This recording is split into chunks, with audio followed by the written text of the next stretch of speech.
"My family's complete now," her son said, raising a glass to his new in-laws. Jeanette Carson, his mother, didn't speak. She didn't need to. By Monday, her son was no longer her heir, just a man with a borrowed name. The house? Gone. The trust? Rewritten. The bloodline? Severed. She gave him life. He gave her absence. So she left him the name and nothing else. Wait, before we go any further, I gotta ask, where are you watching from? Drop it in the comments and don't forget to subscribe.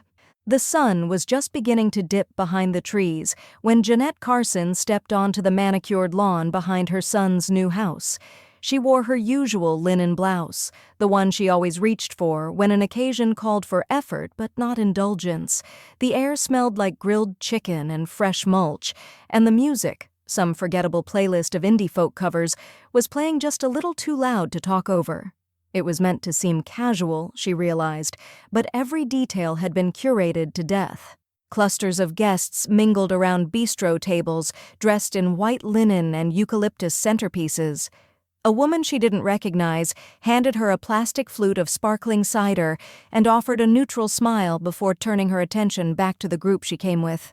Jeanette nodded politely and moved toward the back of the yard, where a single empty chair had been set near the perimeter hedges. No one offered her another. She didn't expect a warm welcome, but she hadn't expected to feel this invisible either. At the center of the yard, Kelly raised her glass and tapped it twice with a dessert spoon. The chatter settled quickly. She stood beside Andrew, her manicured hand lightly resting on his forearm, her voice confident and rehearsed. "To our new family," Kelly announced, her smile wide and practiced. "To fresh starts, second chances, and the people who choose each other.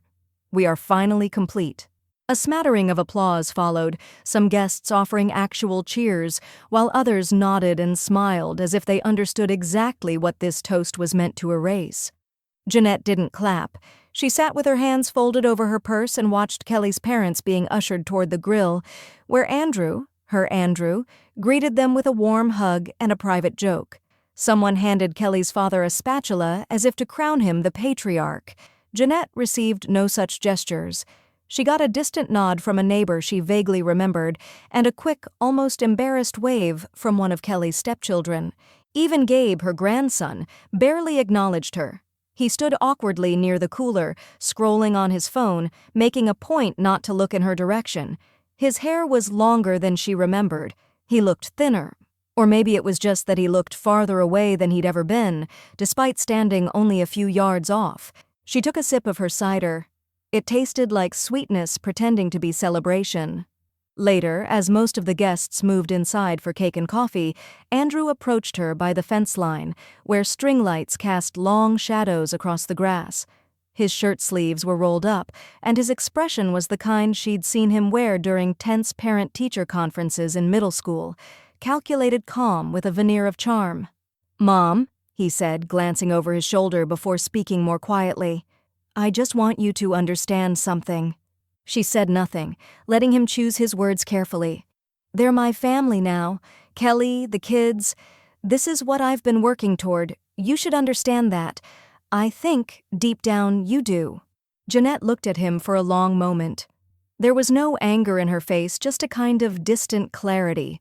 She thought about the photo albums in her closet, the handwritten notes from his science fair projects, the shoebox full of finger paintings labeled "Property of Andrew, age 6.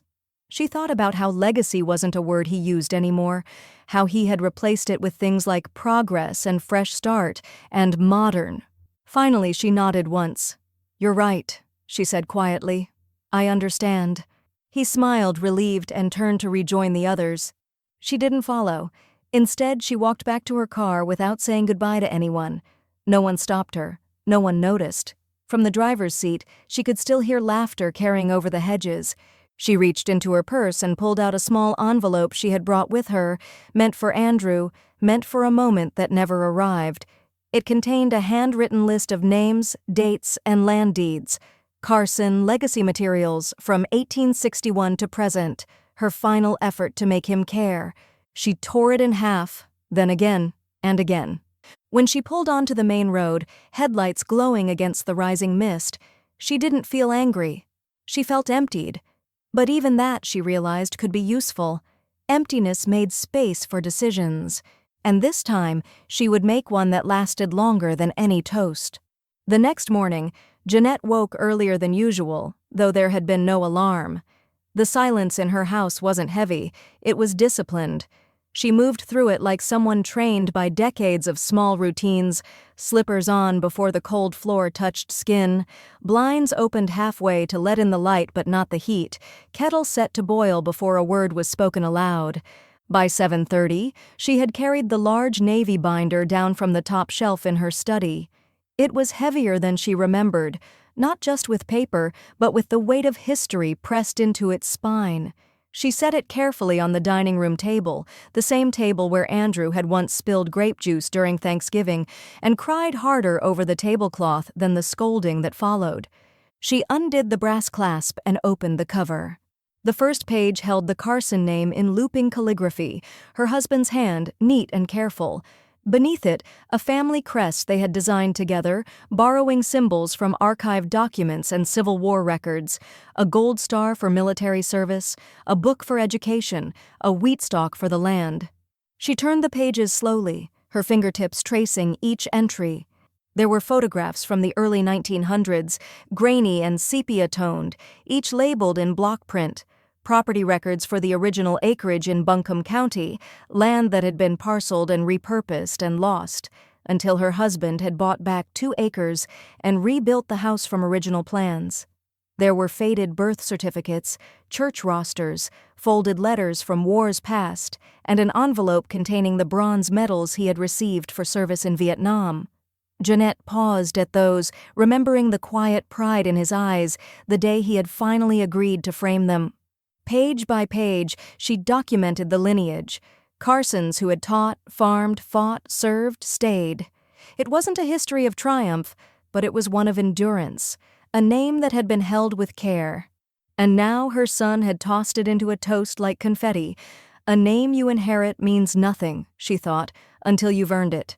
She reached the final blank page and uncapped her fountain pen. In her practiced cursive, she wrote a single sentence across the top: "Legacy is more than blood." She let the ink dry as she folded the binder closed, pressing it shut with the weight of her palms.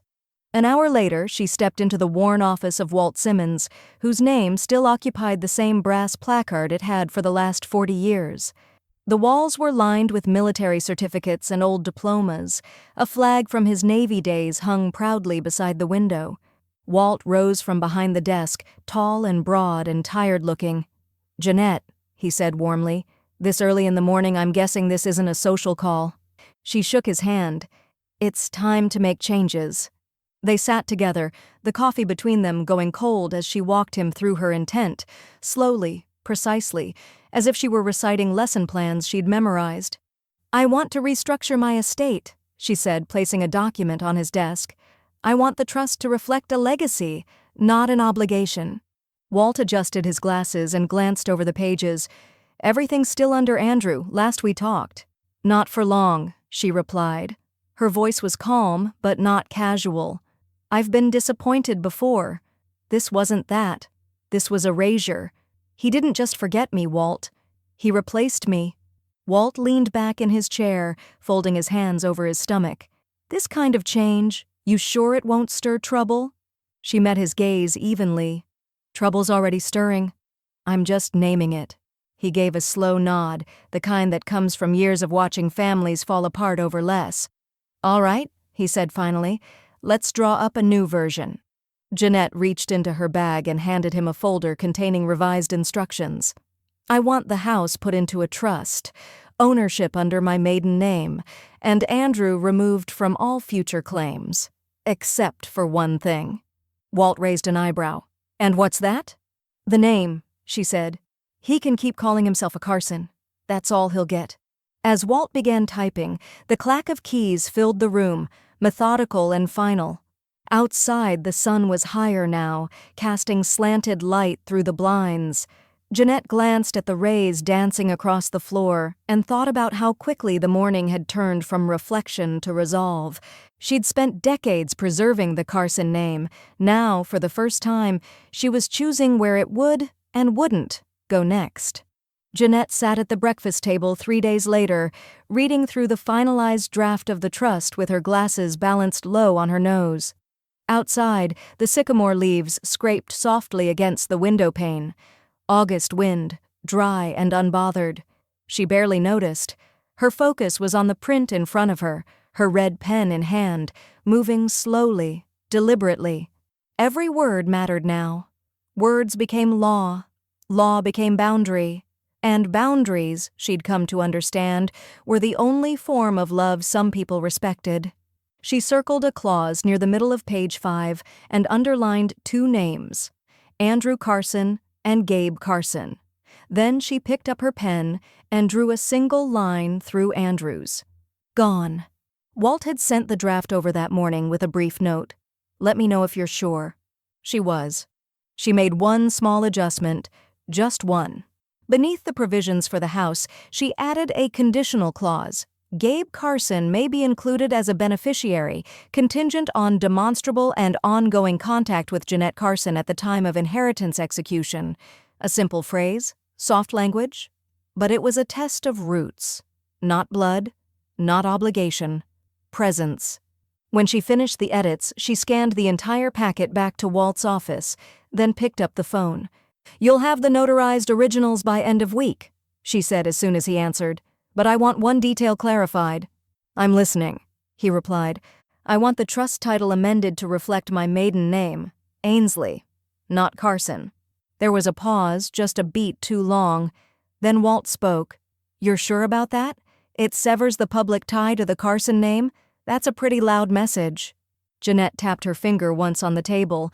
No one's been listening to quiet ones anyway. Walt exhaled through the receiver. Fair enough. You realize if this ever becomes public, especially the disinheritance, Andrew will challenge it. She didn't hesitate.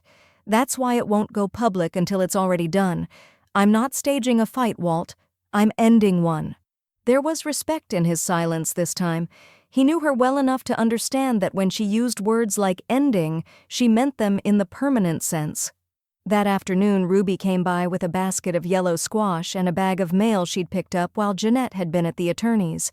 So, Ruby said as she lowered herself into the kitchen chair, you went through with it. Jeanette nodded once, then placed the folder on the table between them. She slid it open, revealing the summary page. Ruby scanned it quickly, then leaned back, eyebrows raised. Well, damn, she said softly. You didn't just cut him out. You rewrote the whole architecture. I'm not punishing him, Jeanette said, folding her hands in her lap. I'm revising the record. I gave him the name, the education, the history. He left the rest behind. Ruby picked up the final page and read aloud the new trust name, the Ainsley Legacy Trust. Do you know what this means? She said, setting the paper down gently. You're no longer preserving the name. You're reclaiming it. Jeanette tilted her head slightly. She hadn't thought of it that way, not in so many words, but it was true. The Carson name had been given, shared, passed like a key through generations, but her name, her history, had never been given the same weight, not even by herself, until now. There was a quiet click from the kitchen clock. 4:15. The light outside had turned softer, the kind that painted gold streaks across the floorboards and made everything look older, more permanent. Jeanette stood and poured 2 cups of coffee, her movements smooth, automatic. She set one in front of Ruby and sat back down. For a moment, neither of them spoke. Then Jeanette said, almost to herself, He'll find out eventually. And when he does? Ruby asked, her voice low. Jeanette didn't answer right away. She stirred her coffee slowly, then set the spoon down with deliberate care.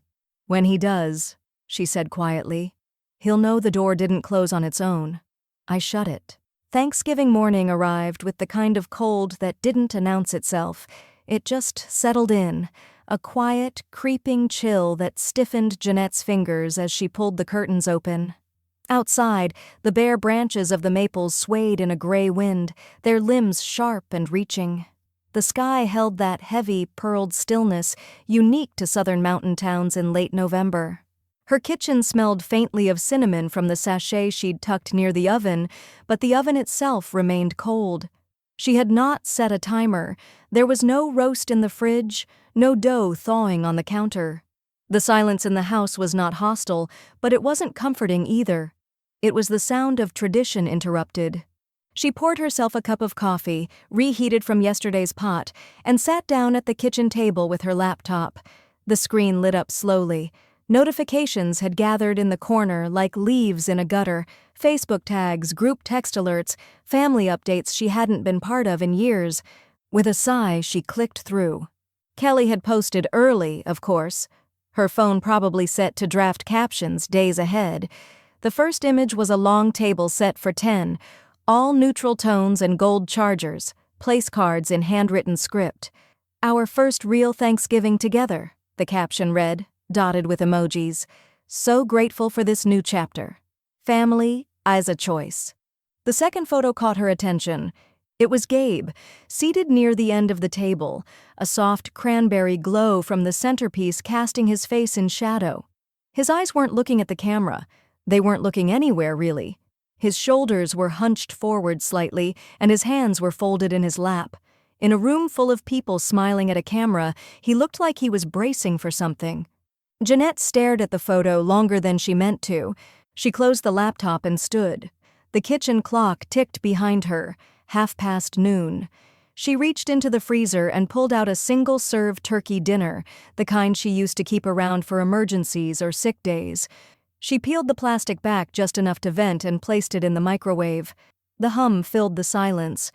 As it cooked, she walked to the living room and opened the bottom drawer of the hutch. Inside, neatly rubber-banded and gently fading, were 2 stacks of Polaroids from Andrew's childhood. She hadn't taken them out in years. She brought the photos to the coffee table and spread them out one by one. Andrew in corduroy overalls, his cheeks still full of baby softness. Him standing beside the family dog with a gap-toothed grin. A Christmas morning shot where he held up a Lego fire truck, beaming with the kind of joy you only get when someone knows you well enough to give you exactly what you hoped for. The microwave dinged. She returned to the kitchen, took the tray out, and sat down again. The turkey was dry. The mashed potatoes tasted like paste, but she ate them anyway, each bite chased by the weight of memory.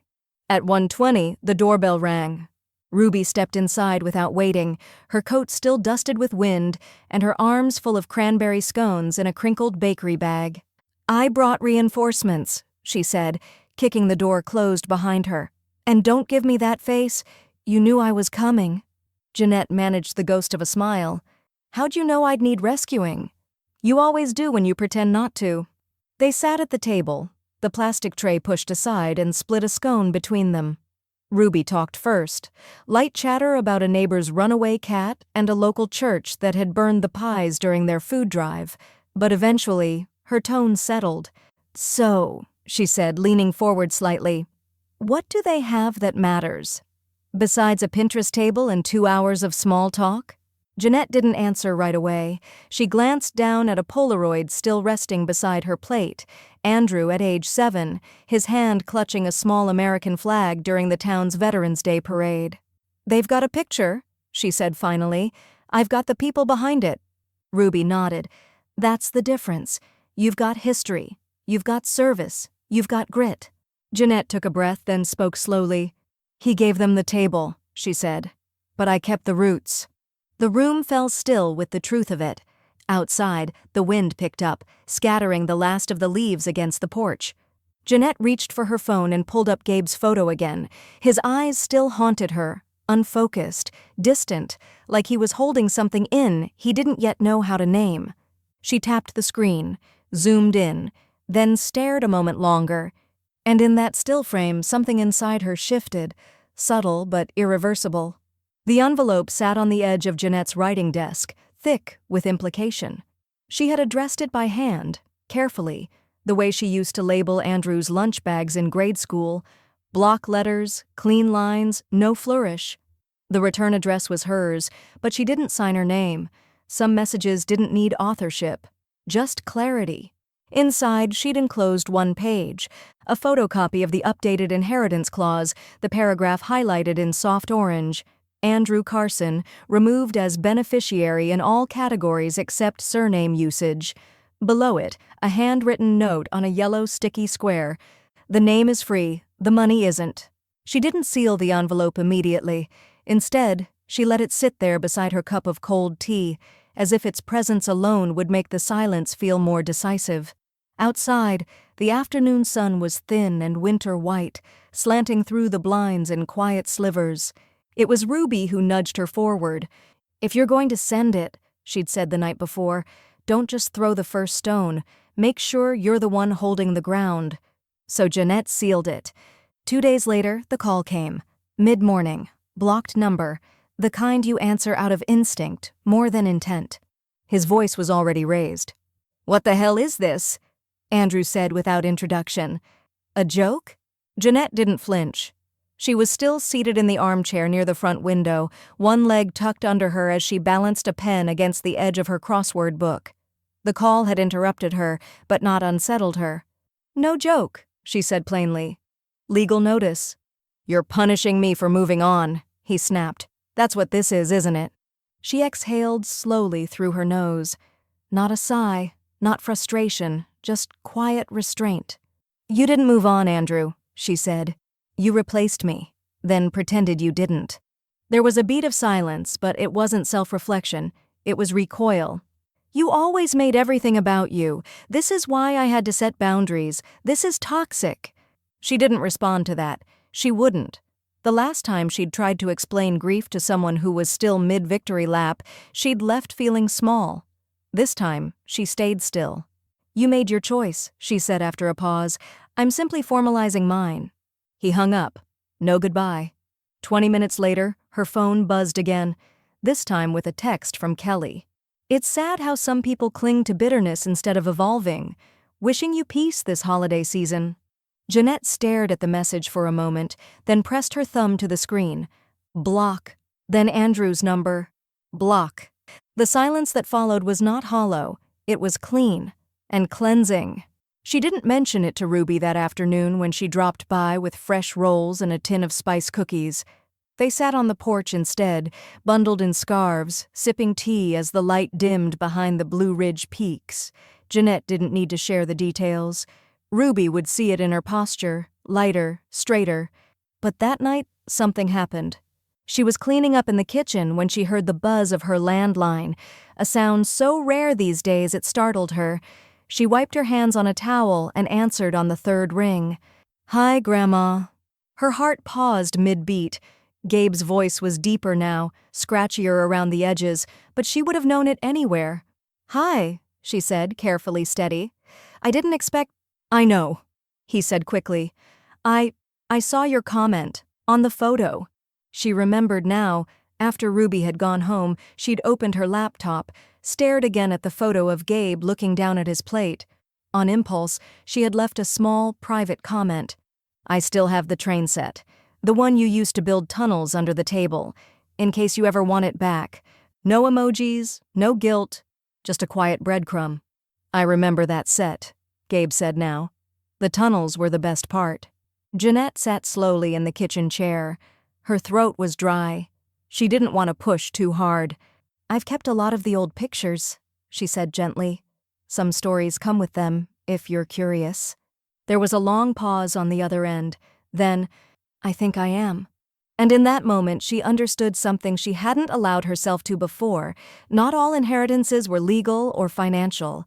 Some were quiet rediscoveries, a seed buried deep in someone else's winter. The following Saturday arrived cold but bright, the kind of December morning where the air smelled faintly of smoke from chimneys up the ridge and the frost clung to railings like lace. Jeanette had spent the early part of the day tidying, though she wasn't sure why. It wasn't a holiday. It wasn't an event. And yet, the cushion on the porch swing had been fluffed, the leaves on the walkway swept. A second mug sat beside hers, already poured. At precisely 2 o'clock, Gabe appeared at the edge of the drive. He wore a navy hoodie, hands stuffed deep in the pockets, a backpack slung over one shoulder. He didn't wave, He didn't smile, but he walked slowly, deliberately, like someone arriving not at a destination, but at a decision. Jeanette opened the screen door without a word. They sat on the porch swing side by side, cider in hand, wrapped in silence at first. The wood creaked beneath their weight, a slow, rhythmic groan that seemed to echo the passage of something older than both of them. She didn't rush to fill the quiet, and neither did he. Instead, they let it breathe. It was Gabe who spoke first. "They keep saying this is the real family," he muttered, eyes trained on the pine needles skittering across the lawn. "Like Mom and the kids and Andrew. They say it like I'm supposed to pick it, believe in it." Jeanette turned her head slightly but said nothing yet. He continued, "I don't even know what that means. Real family, like is there a fake one? A canceled one? Is that what this is supposed to be?" His voice cracked just enough at the end that Jeanette heard the real weight behind it. Not anger, not rebellion, confusion. She took a sip of her cider before answering, letting the warmth move through her chest. "Family remembers where you come from," she said finally, "and reminds you who you are, not who they need you to become." Gabe sat with that. His jaw tightened a little, like he was bracing for a lecture that never came. She leaned forward, setting her mug down on the little iron side table. Then she stood and disappeared briefly into the house. When she returned, she held the navy binder to her chest. She handed it to him with both hands. "What is it?" he asked. "Records," she said. "Stories, land deeds, births, letters, uniform citations, all of it. This family, your family." He opened the binder slowly, eyes scanning the yellowing paper, the black and white photos, the hand-drawn crest. "Did you make this?" Jeanette nodded. "Started it when your father was your age. Took 4 decades to finish. Though I guess it's not finished. Not really." Gabe turned another page, then another. There was a long pause, his fingers resting on a picture of her late husband in uniform. He looked up. "I thought this stuff didn't matter." She exhaled, not a sigh, but something gentler. "It doesn't," she said, "until it's almost lost." Gabe didn't respond right away, but he didn't close the binder either. The wind picked up slightly, and Jeanette wrapped the blanket tighter around her shoulders. Down the hill, a single car drove by, the sound muffled beneath the trees. On the porch, time seemed to stretch, not stagnant but suspended. "I used to draw this house all the time," Gabe said, eyes still on the binder. "In class, when I was bored, the porch, the swing, even the curtains." Jeanette smiled faintly.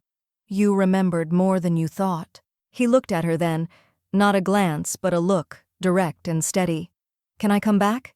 Just sometimes?" Her throat caught, but she nodded. "Whenever you want." He looked down at the binder again and turned one last page. There, at the back, was the note she'd written just weeks before. "Legacy is more than blood." Gabe stared at the line for a long moment. Then, "Can I add to this?" Jeanette blinked, heart stilled mid-beat. "Yes," she said, steady. "That's the point." The museum wasn't grand. It stood 2 blocks off Pack Square, behind a row of faded brick storefronts, wedged between a consignment shop and a bakery that still hand-lettered its chalkboard menu. But inside, it smelled like reverence. Aged paper, worn wood, the ghost of beeswax polish. Jeanette had loved it for years, long before she ever imagined her name might hang in one of its rooms.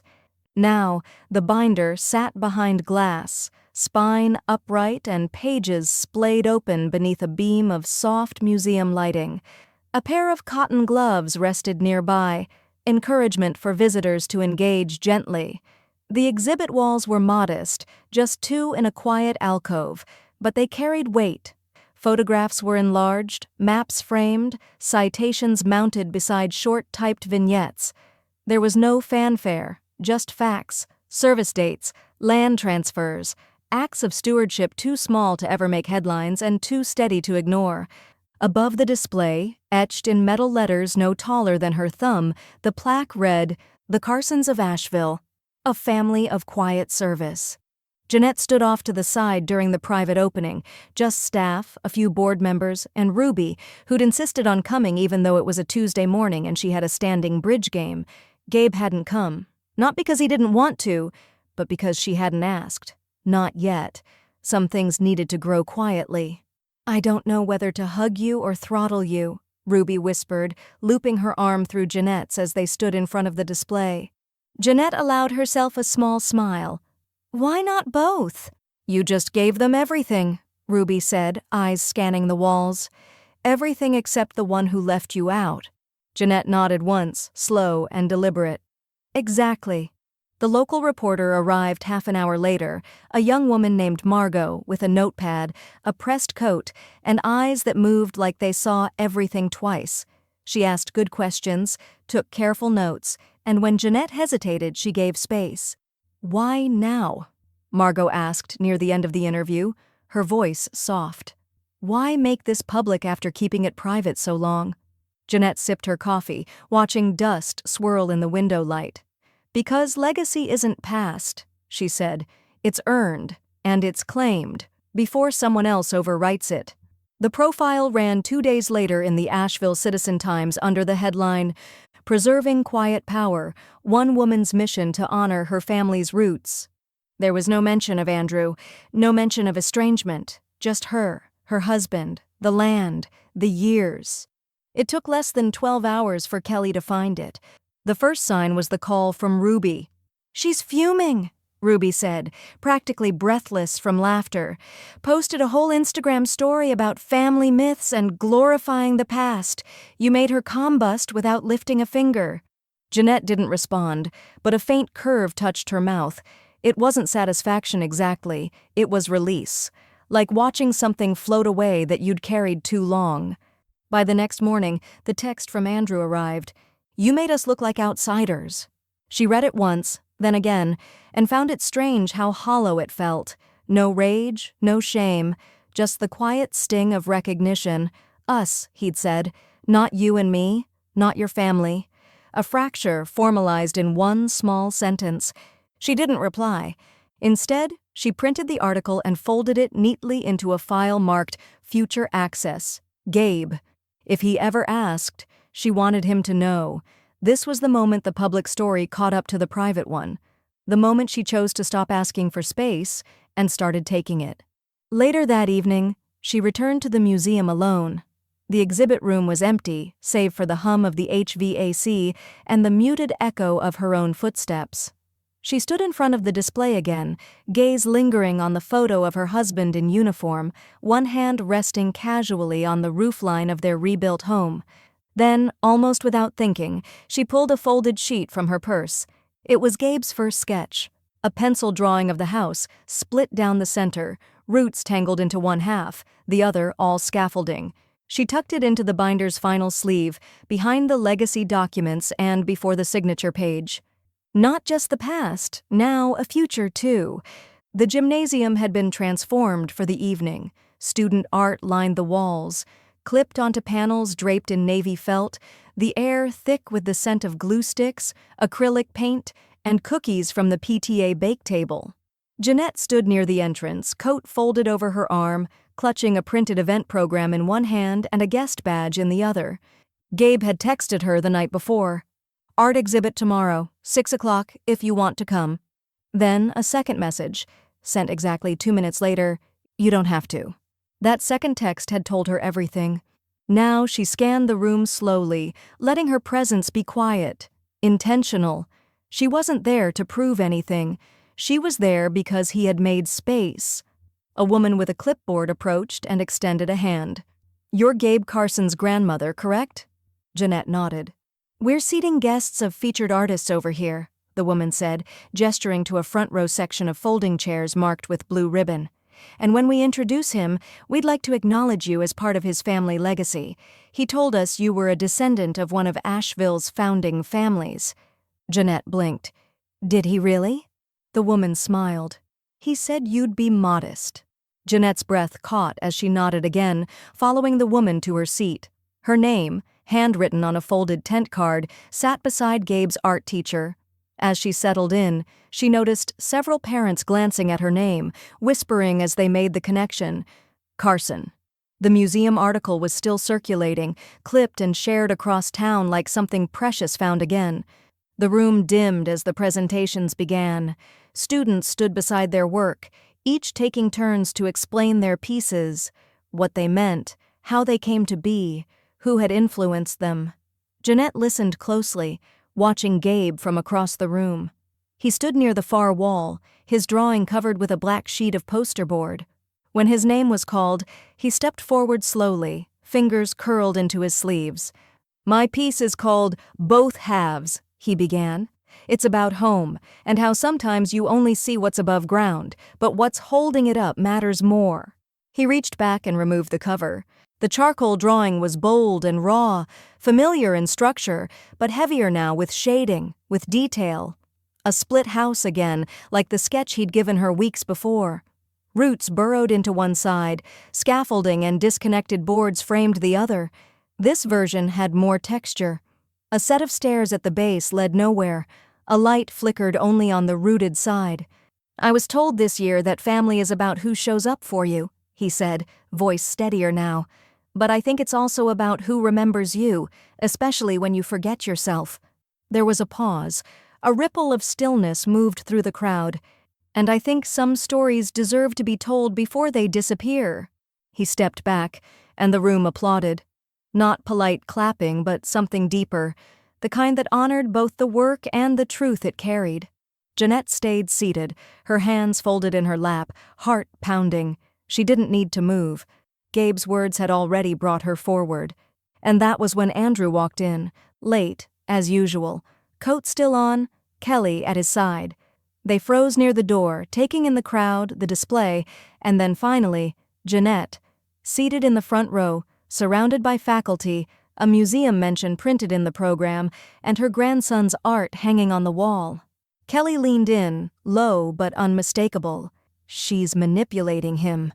Gabe, who had stepped off stage, turned just in time to hear her. He didn't hesitate.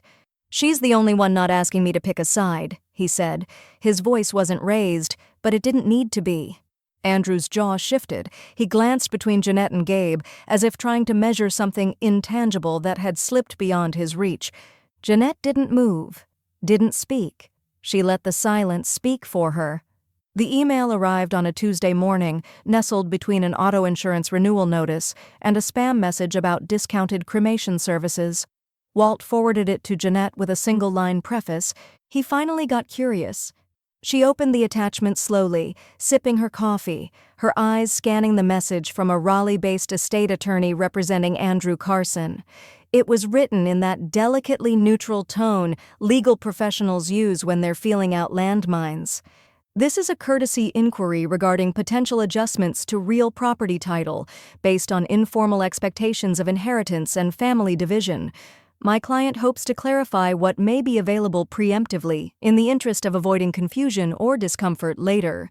Jeanette read it twice, then a third time. She didn't feel rattled. She felt done, as if this was the final shoe dropping onto a floor she'd already swept clean. She forwarded the note to Walt with her reply. "Please respond formally. No rights, no claim, no standing. And let's finish the rest while we're at it." By Friday, the final property transfer was executed. The remaining parcel, a wooded slope behind her house, once a grazing field, had been folded into the Ainsley Legacy Trust. It was now legally unreachable by anyone not named in the new documents. No court would unspool it. No informal expectation would touch it. She sat beside Walt in his office that afternoon as he notarized the final page, the window behind him catching the low golden angle of winter sun. "There," he said, clicking the pen shut. "It's sealed." Jeanette nodded. "Almost." She slid one more form across the desk, an amendment she'd written herself the night before, handwritten, neat, certain. It read, "Access to Parcel C, Southridge Lot, may be granted to Gabriel Carson Ainsley upon reaching age 25, contingent upon demonstrable maintenance of personal relationship with Jeanette Ainsley. Final approval rests with executor." Walt raised his brows, but said nothing. "It's not a bribe," she explained. "It's a boundary with a door. If he walks through it, he gets what's waiting. If not, the gate stays closed." Walt nodded slowly.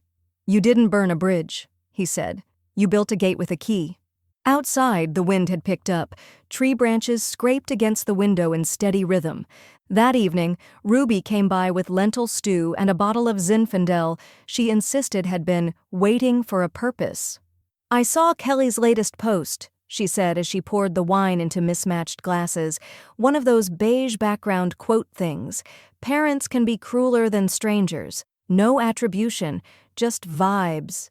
Jeanette didn't flinch. "She's not wrong. Some parents are." Ruby gave her a long look. "But you're not being cruel, you're being precise. And that scares them more." Jeanette didn't say anything to that. But later, after Ruby had gone home, she pulled out her laptop and opened Gabe's last message. It was short, a picture of a sketch he was working on. A single tree, its branches sprawling unevenly, but its roots stretching straight into bedrock. No caption, just the image. She smiled and set it as her desktop background. The next morning, another message arrived. This time from Andrew himself, no lawyer in the middle. It wasn't a call, just a text. "You went nuclear." "There's nothing left for me, is there?" Jeanette stared at the screen for a long time. Then she powered off the phone. It wasn't cruelty, it was clarity. There was nothing left for him, not because she had taken it away, but because when it had been offered freely, he hadn't believed it mattered. Now the law agreed. The holidays came in quietly that year, wrapped in early sunsets and the kind of chill that whispered through window panes no matter how tightly they were sealed. Jeanette didn't put up a tree, not because she was boycotting Christmas, but because she didn't want to mimic years that no longer fit. Instead, she leaned into simplicity. A pine wreath on the front door, a bowl of oranges on the sideboard, and a few white pillar candles on the mantel. The radio stayed on the classical station. No commercials, no forced cheer, just cello suites and wind quintets, soft enough to fill the air without pressing on it. She moved slower during December. Not sluggish, intentional, as if each day had become an act of curation. The ornaments remained in the attic. The old stocking labeled Andrew stayed boxed. Some things, she'd realized, could be respected without being repeated. The card arrived on a Wednesday afternoon, tucked among grocery flyers and a postcard for a dentist running a holiday whitening special. Jeanette nearly missed it. The envelope was blank. No return address, no decorative stamp. But the handwriting stopped her. Not childish, not quite mature either. Careful, deliberate. Inside was a folded card, hand-drawn. On the front, a pencil rendering of the family home, her home, with a dusting of snow on the porch railing and smoke curling gently from the chimney. In the front door's window panes, tiny initials had been added, J.A., drawn in the faintest of strokes. She stared at it for several long moments before she turned it over. No message, just the image. It said everything. She stood, crossed the room, and placed it in the center of the mantel between two white candles. Then she stepped back and took it in, the way one might admire something sacred, not because it was grand, but because it was offered. That evening, Ruby arrived with a thermos of mulled wine and a tin of spice cookies she'd labeled experimental. Jeanette opened the door with a raised eyebrow. "They're not bad," Ruby said as she stepped inside. "They just taste like I lost track of the cinnamon mid-pour." The living room glowed gently from candlelight and the soft loop of a holiday playlist that had survived multiple CD formats and two husbands between them. Ruby kicked off her boots, poured wine into mismatched mugs, and nestled into the couch with a sigh. "You know," she said, glancing at the drawing, "for someone who claims to be neutral about Christmas, you sure made space for something lovely." Jeanette gave a small smile. "It came to me." "Gabe?" Jeanette nodded. "No note?" "Just that." Ruby took a sip. "That's a note."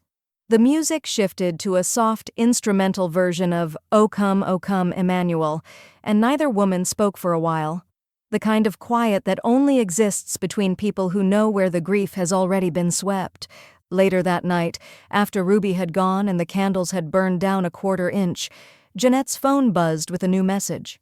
"Can I come by after Christmas for the stories again?" Jeanette read it twice. Then her fingers moved slowly, her reply brief but certain. "Always." She stared at the screen for a moment after sending it, then powered the phone off, not out of habit, but as a ritual.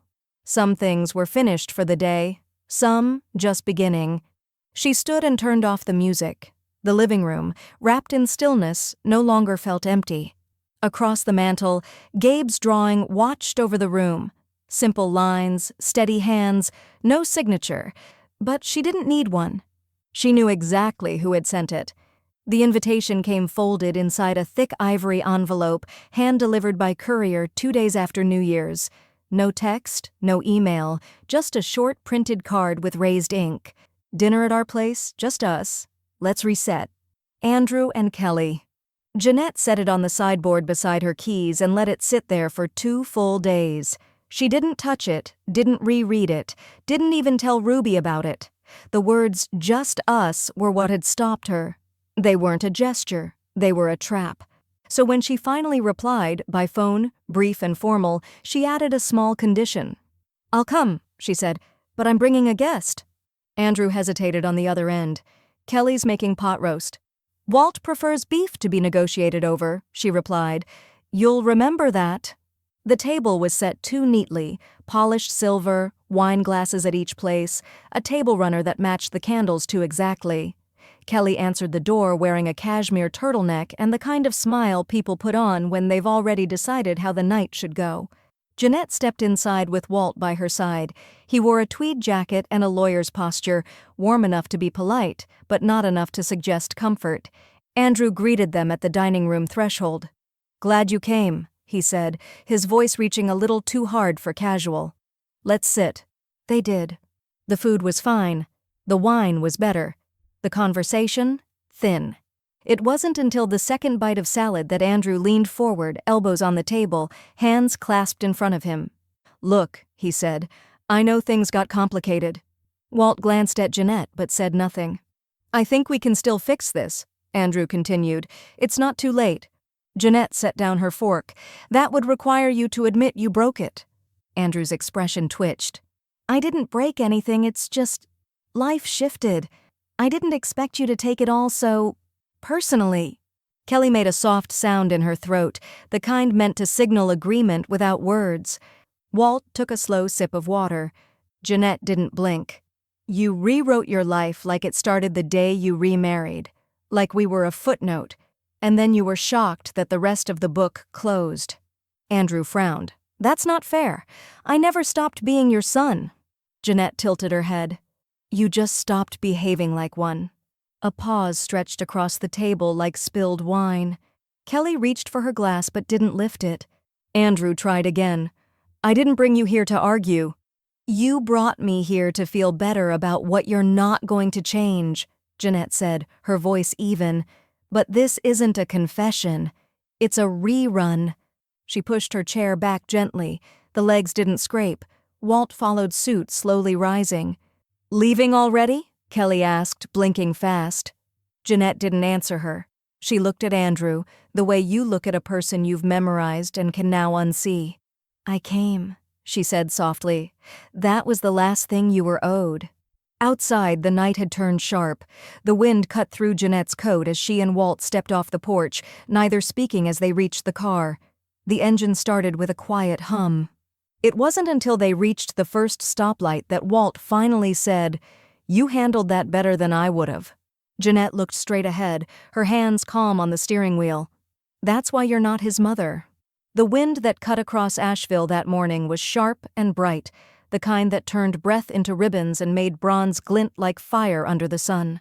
Jeanette stood beside the small stage in her charcoal wool coat, hands clasped in front of her, heels planted firm in the brittle grass.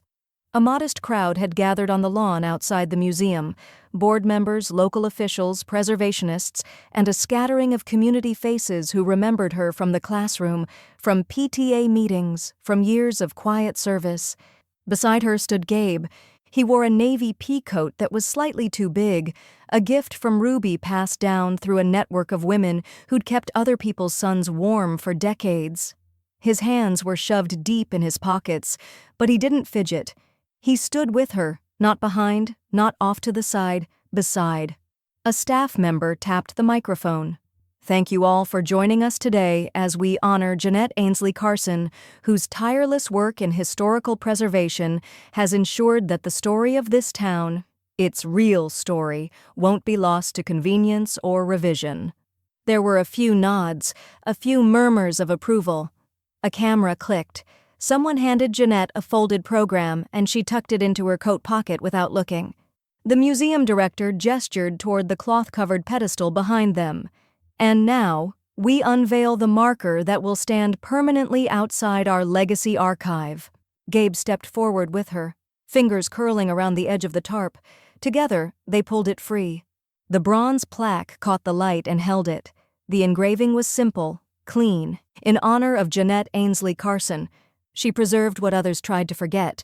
No fanfare, no false modesty, just the truth. Jeanette stared at the inscription for a long moment. Not for the words themselves, she already knew them.